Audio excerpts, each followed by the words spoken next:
hence fusion of theater and music, happens, of course, in Italy during the end of the 16th century, when a group of Florentine poets, musicians, and scholars, known as the Camerata, decide to try and imitate Greek drama, which was once sung or chanted back in the day. The public was eager and ready to watch weirdly dressed Zoptic tenors and prima donnas sing fabricated epic stories in a type of absurd charade and fantasy drama. The productions were cultural and collaborative efforts. Painters and architects, of course, for the lavish scenery, scientists and scholars for the complicated stage machinery, and classical historians for the subject matter. Since no actual music from ancient Greece was known to exist, composers were given the creative freedom to reconceive it. And these composers realized that the audience was primed to accept as real all manner of supernatural phenomena. The combination of theater and music, the very nature of the medium, has the ability to suggest character and evoke atmosphere. Of course, it's a complex emotional effect and a quality of feeling, thought, and texture that, in a way, makes the opera story come alive. The psychological and supernatural cross-currents combine with theatrical devices and basically enlarge the audience's imagination in a way that, traditional or ordinary theater usually cannot do. This synthesis of music and drama becomes a bridge to the fantastic, a bridge to the mysterious and the mystical.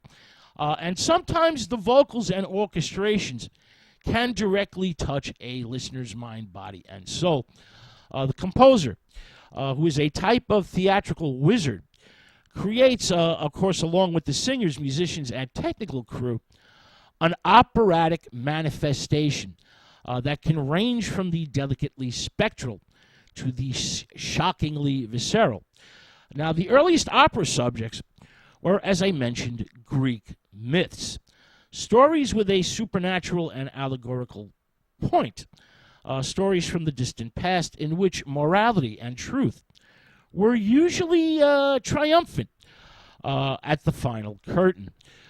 These ancient sacred stories feature gods, goddesses, mortal heroes, spirits, ghosts, devils, phantoms, witches, and many strange, wondrous, and monstrous creatures that can slip in or parade around the players and singers, having a profound influence on the operatic drama and fantasy. Early operatic composers basically have a fascination with the myth of Orpheus and Eurydice, especially since the hero is a singer, the quintessential mythical vocalist, whose songs have more than ordinary human power. The main Orpheus story is his tragic love for Eurydice, who dies on their wedding day from a snake bite. The grieving Orpheus then descends to the underworld to try and bring Eurydice back. The singer's music enchants Hades, and Eurydice is allowed to return, provided that Orpheus does not look back while leading her up. Overwhelmed by the desire to look at her, Orpheus turns around, and Eurydice fades irredeemably lost to him forever. Orpheus, burdened by sadness, retires to nature and laments his grief via song. Songs of sadness that move the animals, the trees, the rocks, the very earth itself. Now, alone and in despair, Orpheus is soon torn to pieces, ripped apart by a band of frenzied fanatical women known as the Menaids. They are in the middle of, orgiastic Dionysian rites. It's divine madness when the singer intrudes upon their festivities. Now, even after his death, the voice of Orpheus is not silenced. his head is carried by the sea to the island of Lesbos, where for some time it gave prophecies. Now, early composers supplied a variety of ingenious happy endings to the many operatic settings of the myth, but they did not shy away from the menacing infernal spirits or the horrors of the gloomy underworld. These early operatic versions of Orpheus feature lightly constructed melodies that closely imitate inflected speech. The greatest of these early operatic composers, Claudio Monteverde, created an operatic landmark in 1607 with his version of the myth, Orfeo. Orfeo was not the first opera based on the myth, but is the earliest version that is still performed and recorded. Monteverde was a remarkable innovator who synthesized the elements of this new operatic style, creating the first Baroque masterpieces, and basically defines an era that is rich in supernatural stage effects. He modeled his rhythms, as I mentioned, on the natural flow of the spoken Italian language.